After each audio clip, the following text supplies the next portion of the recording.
The Australian Financial Review. You're probably getting used to seeing electric vehicles on the roads these days, but in the skies above, fossil fuels like kerosene are still enjoying a virtual monopoly. And that's why September 27 was such a big day for plane spotters.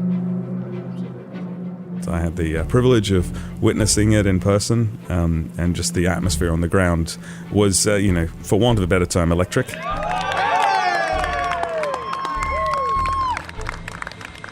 At an airfield 300 kilometres east of Seattle, an all-electric 9-seater passenger aircraft called Alice set off on her maiden flight.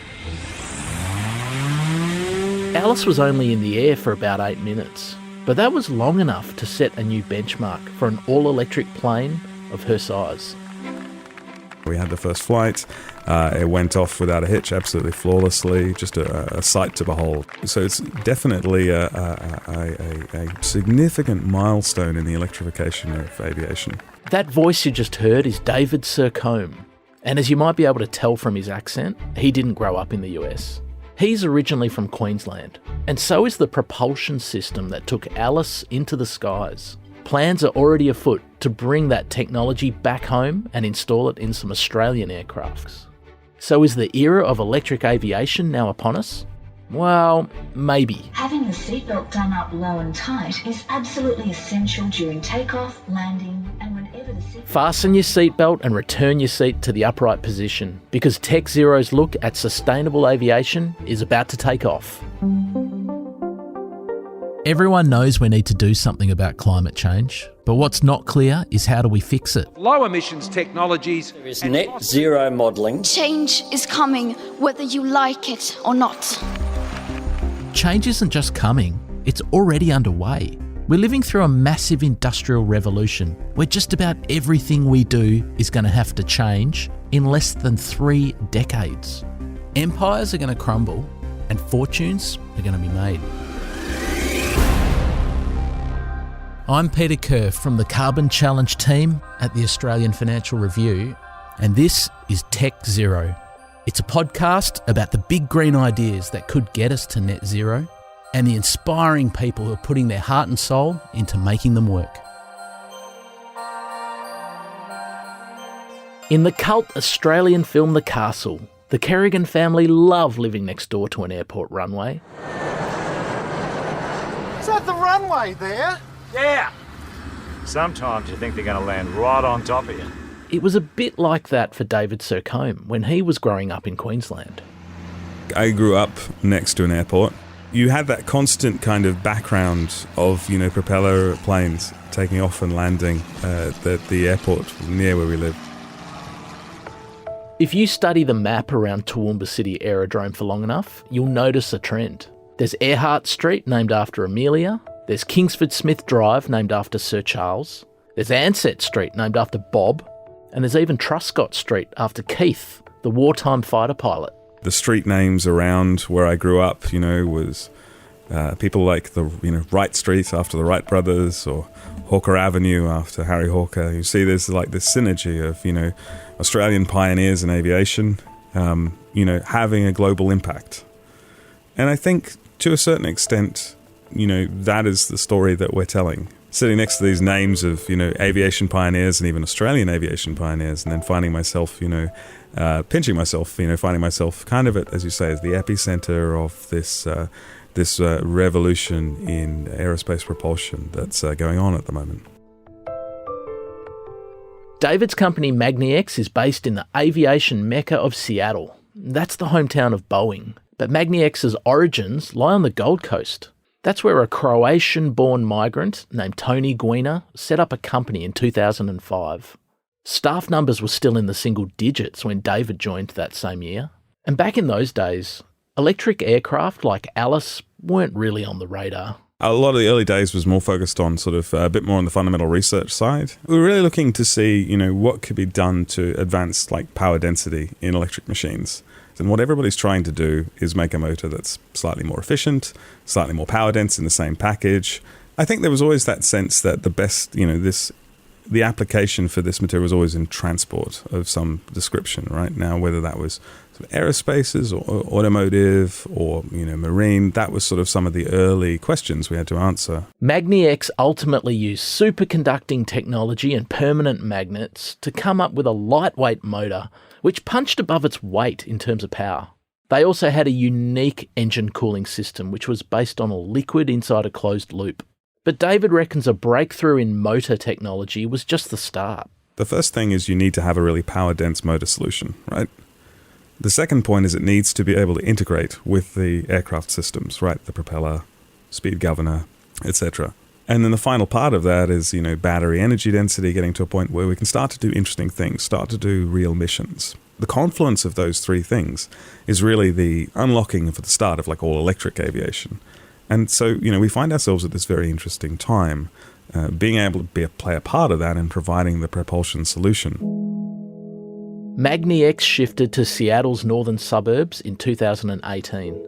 And the very next year, their electric propulsion system took to the sky for the very first time. Now, anybody who's been to Vancouver, which is not far north of where you are based in Washington State, will know one of the really memorable things about Vancouver is the seaplanes constantly coming in and taking off on the water there. Can you tell us about how it unfolded in 2018 and 2019 for your technology to get, I believe, was it its first real active fly into the sky in the waters of Vancouver? Yeah, first flight. I had the privilege of being on the ground for that first flight as well. It's an amazing experience. So in 2018, 2019, there was this discussion that started between MagniX and Harbour Air in Vancouver as a seaplane operator, and that led to this notion of, hey, let's convert DHC2 de Havilland Beaver to be all electric.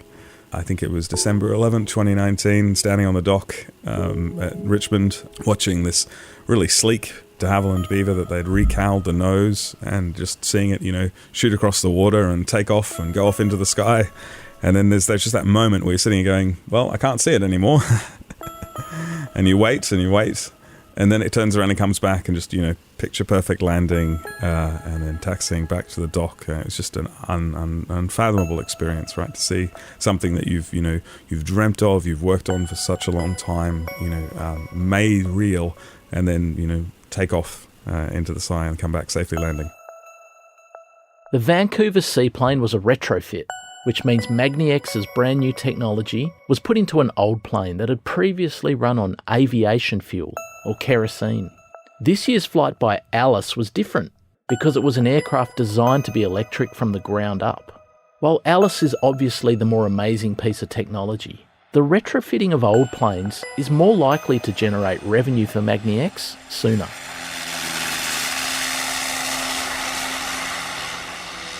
Rose Bay on Sydney Harbour has a special place in Australian aviation history. It was here in the late 1930s that Qantas planes would start their long, multi-stop journey to London. So it's kind of fitting that Rose Bay will probably make history as the place where electric aviation first takes off in Australia too. My name's Aaron Shaw. I'm the founder and CEO of Sydney Seaplanes. I'm here today to talk about our journey to nil emissions flight and to become Australia's first nil emissions airline. So Sydney Seaplanes is primarily at the moment a tourism and leisure aviation service based in Sydney Harbour. So we operate amphibious aircraft, so they can take off on land and water. And we offer scenic flights around the harbour. We offer flights to restaurants north of Sydney, and an increasing number of charter flights to various destinations around New South Wales. Aaron, I was down at Rose Bay yesterday, and I saw some of the planes moving around. Yeah. And your planes are small propeller planes, make that classic kind of propeller noise. Yeah. Tell us about the sort of planes you have and how they're powered. We have predominantly now Cessna Caravans, right? So they are a 10-seat seaplane powered by a turbine engine. It's a small jet engine with a propeller attached to the front of it, and that produces about 700 horsepower. And the fuel that you use, is it basically kerosene? Is that? Yep, it's jet fuel. So it's the same type of fuel that's used in large aircraft. And we have fuel barges located in Rose Bay that are replenished when needed, and the planes are filled from those barges. Has it been an expensive year for jet fuel? 2022, we've seen the oil price and lots of other commodities go up. It has. Yeah, it really has. The volatility around fuel prices is a big problem for all of us, anyone who's in aviation. We're in aviation, hospitality and tourism, 3 pretty bad industries to have been in over the last few years.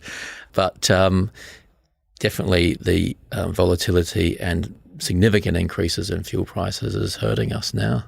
What would it be? Could you put it in percentage terms, what your fuel bill's gone up this year? 30%. Yeah, wow. Yeah, and that's a pretty significant cost for the business. I've heard that you've got big plans to change your business and start to look at electric planes. People are just getting used to the idea of electric cars. We're starting to see Teslas on the road a bit more commonly. Yeah. Is that going to happen in the skies too, do you think? It is, definitely. I think by the end of this decade, most regional services and tourism services like those that we are currently offering and proposing to offer will be electrically operated aircraft. Not necessarily to say these are all brand new aircraft types, but the motors that power those aircraft will be electric. So will the initial stage of that be a retrofitting of your existing planes? Yes, exactly. And that's a really efficient and relatively low-cost way of implementing zero-emission flights. Instead of having to go out and design, certify, produce, factories, you name it, new aircraft for the hundreds of millions of dollars or billions of dollars that entails, we take an existing airframe, which is already certified, and simply when the engine on that aircraft comes to its overhaul time where it needs to be removed anyway and replaced, you replace it with a certified electric motor. So you're reusing and relifing existing airframes and giving them really a second lease of life, if you like, and doing so in such a way where it means that aircraft is no longer producing emissions in flight. And secondly, the operating costs of that aircraft reduced dramatically. So if we think about the motivation for retrofitting your planes with an electric motor rather than a fuel-based motor, is the biggest motivator reducing the operating cost? Not for me personally, but for some people it would be.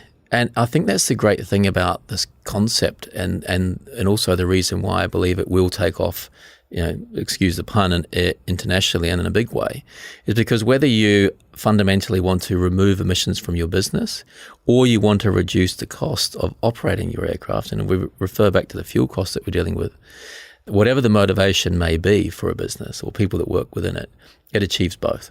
Will it be more expensive to put in the new technology as an initial upfront cost? It will be. Yep, it will be. It will be something around 1.5 to 1.75 times the cost of simply replacing like for like.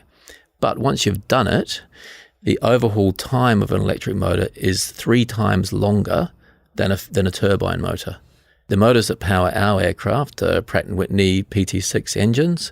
They need to be replaced every 3,600 flight hours. The electric motor that we're proposing to replace that with has an overhaul life of 10,000 hours. So yes, you have an upfront cost which is more, but then the amortization of that cost is 3 times longer. And what's more, the operating costs along the way are about 40% lower. So it's a bit of a no-brainer, really. Aside from being cheaper to run and better for the climate, Aaron reckons passengers will find them more comfortable too. Because the motor itself doesn't produce much noise at all. The noise from the electric plane will be from the propellers themselves, right? But with a turbine plane, it's produced from the motor, the engine, as well as the propellers. So in flight, in the plane, will also be significantly quieter, yes. But Aaron's also a realist, and he knows the switch to electric won't be all beer and Skittles. There are compromises, and I think those compromises will dissipate over time. But my expectation is that depending on whether the aircraft is powered by batteries only or a mix of batteries and hydrogen fuel cells, and if it's batteries only, then the weight of the batteries is going to be something that reduces the payload or the range of that aircraft versus a fuel-powered aircraft, right? So initially, there will be a compromise there, right? Because currently, it's something like jet fuel has about 6 times as much energy per kilogram than the best tech battery we've got now. Right. So weight is such a big factor in aviation, and especially in small planes. As a business like Sydney Seaplanes, we're a perfect early adopter for this because we've got lots of short flights, right? Whether they be scenic flights around the harbour or flights up to Palm Beach and the Hawkesbury River. They're like 15, 20-minute flights. And that's the type of thing where electric aviation will begin on flights like that. And my view is that as a perfect early adopting business that we are, we should be doing this because the technology will improve and develop, and those compromises will reduce over time through implementation, through testing, through usage. And so in a way, we've got a responsibility to be doing this. So you already have this situation where fuel is effectively lighter in terms of the energy it provides you. Yeah. But I guess as the tank gets half emptier towards the end of your flight, it gets lighter again, right? Because there's less volume in it, whereas that battery's still going to weigh as much whether it's half charged or fully charged. Yeah. So it's a pretty major sort of mindset change from the point of view of pilots and operating these aircraft is that, the weight doesn't change throughout the flight. You're not burning anything off. There's some sort of, I suppose, unique little challenges that represents. So a lot of aircraft have a maximum takeoff weight and a maximum landing weight, and that can be different. Right, because the expectation is that you're reducing your weight in flight, right? Now, that doesn't happen anymore. What that means is that when you certify an aircraft for battery-only flight, then you might have to beef up the landing gear as well as part of that process because you're going to be landing at a heavier weight than you would otherwise be in a fuel-burning aeroplane. Little things like that can catch you out. Because you don't necessarily think that, right? That, actually, we're not getting lighter as we go here. We're going to be landing exactly the same weight we take off at. Well, it's good you've thought of that now and not when you were halfway through your first flight. Wait a second. And you might have to sacrifice a bit of weight, so maybe no more in-flight peanuts or something. Exactly. Something like that. Yeah. He won't just be retrofitting his own planes. Last year, Aaron's company formed a joint venture with a Spanish company called Dante Aeronautical and Rex Airlines. Together, they created a company called Dovetail Electric Aviation. Dovetail is going to buy magniX's propulsion systems and install them into old gas guzzlers, thereby giving them a new lease of life as an electric aeroplane. What made you choose magniX? Presumably you could have chosen any sort of engine. Yeah.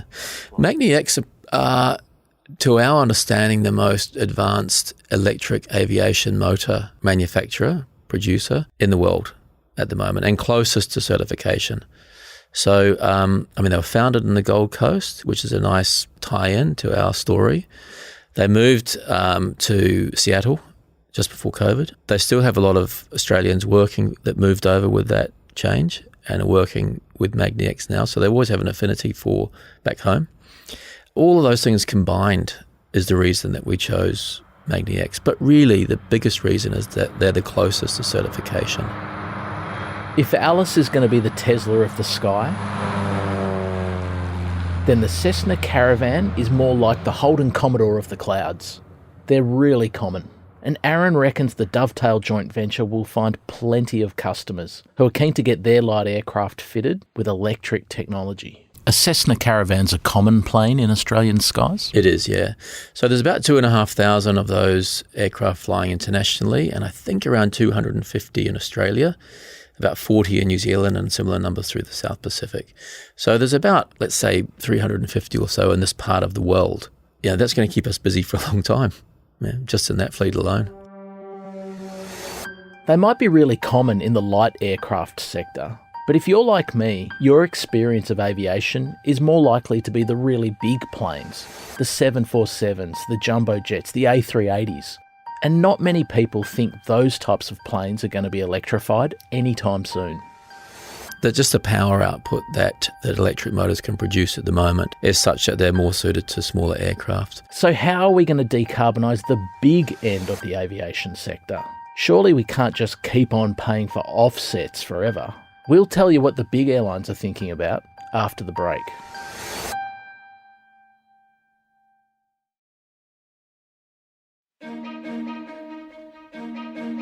There's a strong conviction that gets Carl Sec out of bed each day to go and toil out the back of a sugarcane refinery near Mackay. There's not going to be electric airplanes anytime soon, especially not the big long-haul airliners that people love to, go on vacation and conduct business using. So that's been well established, and people realize that. So there's really only one alternative in the near or even medium future to decarbonize airplanes, and that's biofuels and e-fuels. Biofuels like ethanol are made from plants, and they're not a new concept. About 10% of the gasoline that Americans put in their cars is ethanol made from corn. A few decades ago, biofuels were controversial because they were seen as a threat to the supply of food. But now that carbon neutrality is fashionable, they're back on the agenda. Based on the idea that the carbon going into the atmosphere when biofuels are burned was originally sucked out of the atmosphere by a plant. So the theory goes that you can get your fuel without any net addition of carbon to the atmosphere. When big airlines like Qantas, British Airways and Emirates talk about reducing their carbon footprint, they usually talk about sustainable aviation fuels, or SAF, and not electrification. If I were an airline, why would I like the idea of sustainable fuels, whether it's biofuels or some other type? Why would that appeal to me in terms of my fleet and my existing fleet? Well, ideally you wouldn't have to change anything. You wouldn't have to change your fuel tanks. You wouldn't have to change your engines. You just get it from a different source. So it's really the easiest, least expensive way to decarbonize. I think the airlines are very keen to get SAF technologies scaled up so they can use more of it. Equivalent perhaps is like if I want to reduce my energy intake as a human, if I want to get thinner, I might replace my can of Coca-Cola with a can of Diet Coke. Is that kind of what sustainable aviation fuels is about as a concept? Yeah, I guess so. You still have liquid fuel. You're still burning, about the same amount of liters per mile or whatever. It's just that fuel has been made a different way that doesn't rely on fossil carbon. And like I said, additionally takes CO2 out of the atmosphere. So that's, maybe a pretty good analogy.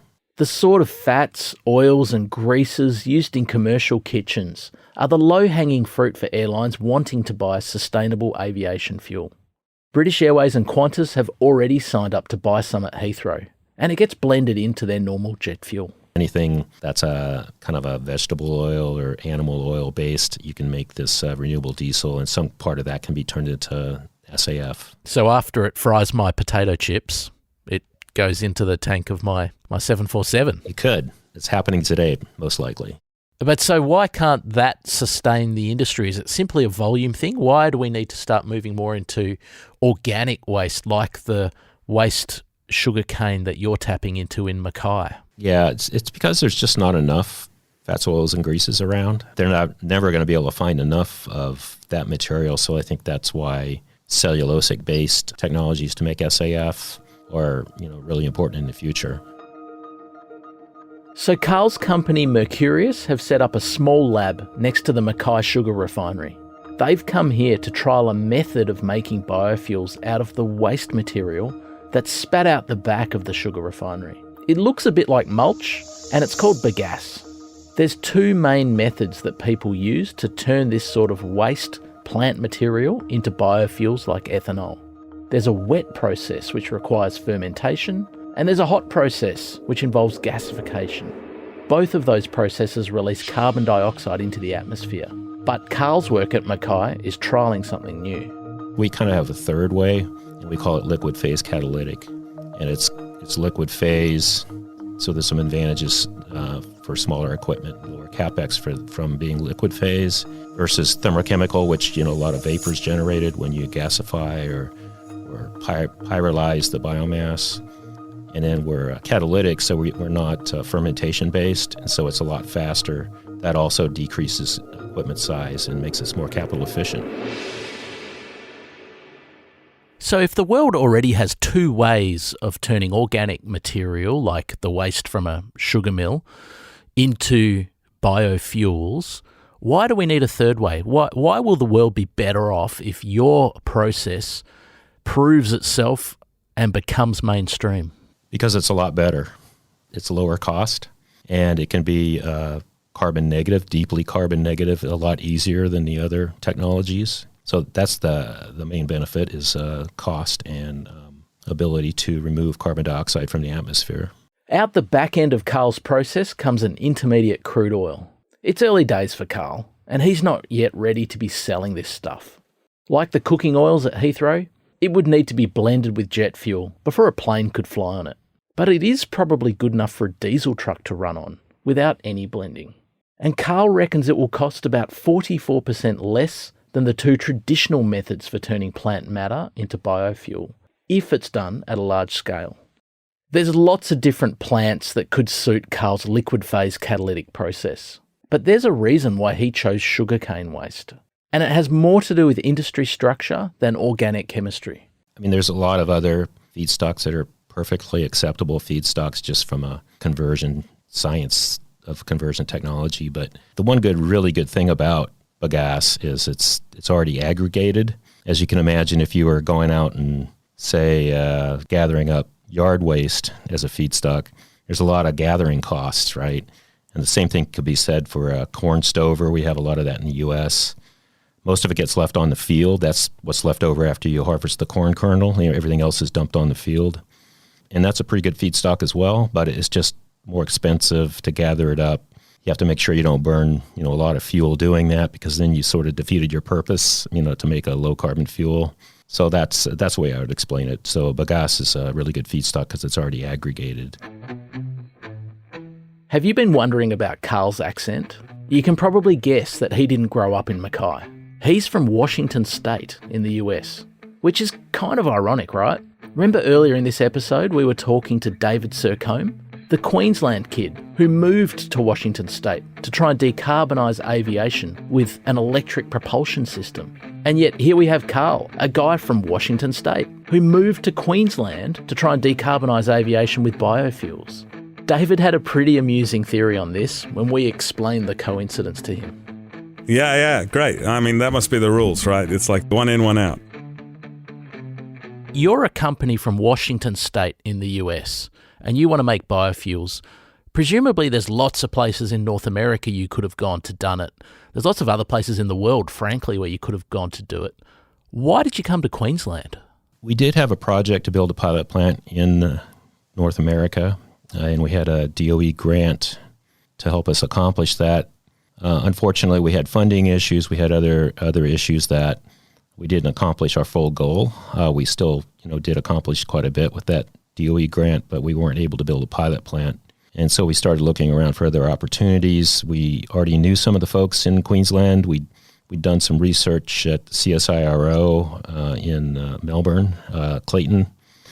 And so those guys knew us. They knew a little bit about the technology. So we kind of followed, pulled on that string and followed that. And turns out to be a good situation to build a pilot plant here. There was a lot of government help. They really understood our financial situation. We're a startup company. We don't have a lot of excess cash right now. Hopefully that'll change soon. But that was a big part of why we're here. Is without them, we wouldn't be here.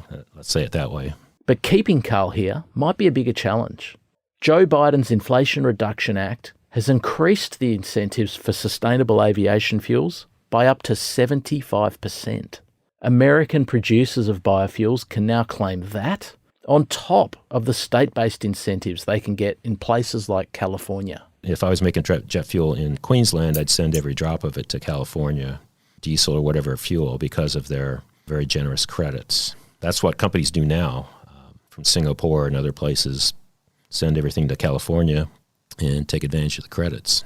So if Australia wants to actually burn the biofuels they make here, there has to be some kind of incentive to level that playing field out, in my view. Have any of the big airlines held talks with you about the work you're doing to see if you might be able to create the type of fuel that can solve their carbon challenge? Yeah, we've talked to a couple of the airlines several times, and there's interest there. It just takes a while to work your way through all the issues, but the interest is kind of escalating.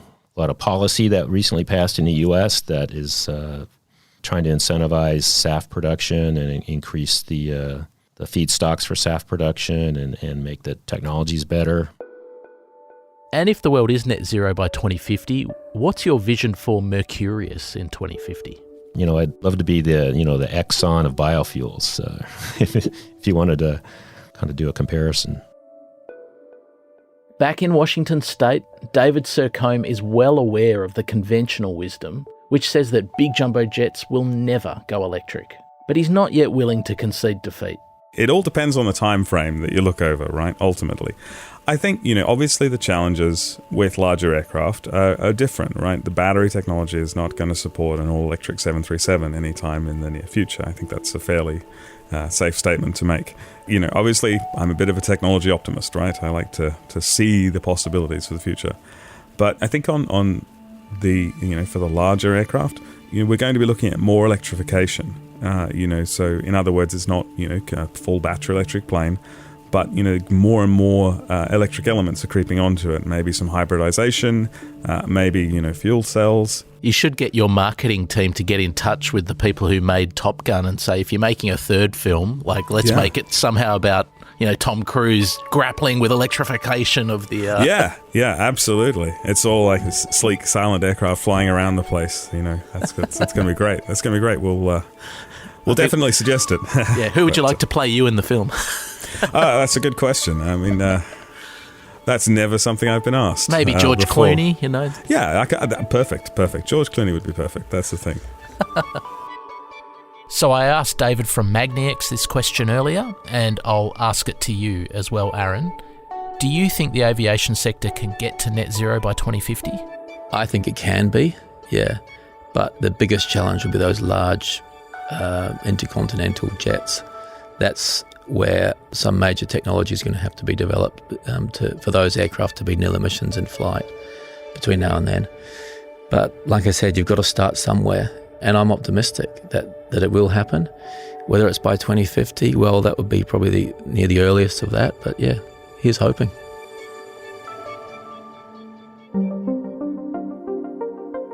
Thanks for listening to Tech Zero. Join us next week when we meet the scientists working to give coal-fired power a place in a net zero world. This podcast was hosted and written by me, Peter Kerr. It was produced and edited by Lap Fan, with technical production by Cormac Lally and Margaret Gordon. And it was executively produced by Fiona Buffini. If you like the show and want to hear more, follow us on Spotify, Apple, or wherever you get your podcasts. And consider rating and reviewing, as it helps us find other listeners. At the Financial Review, we investigate the big stories about markets, business, and power. You can subscribe to the Financial Review at afr.com/subscribe. And if you want to drop us a line here at Tech Zero, we've got our own email address, techzero@afr.com. The Tech Zero podcast is part of the Financial Review's Carbon Challenge franchise.